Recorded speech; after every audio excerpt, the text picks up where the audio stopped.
এই নির্বাচনটা হবে চাঁদাবাজি, ধান্দাবাজি, মামলা বাণিজ্য, জমি দখল, দোকান দখল, টেম্পু স্ট্যান্ড দখল, এইগুলার বিরুদ্ধে।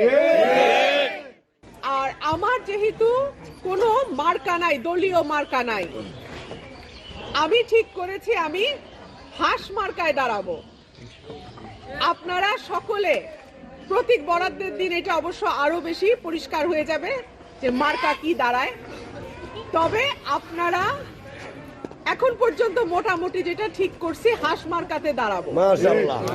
দল, মত, ধর্ম, বর্ণ নির্বিশেষে সকলের কাছে আমার আহ্বান থাকবে, আপনার মূল্যবান ভোটটা দেবেন যাতে আগামী 5 বছরের জন্য আপনার পরিবার, আপনি, আপনার সমাজ এবং আপনার এলাকা নিরাপদ থাকে।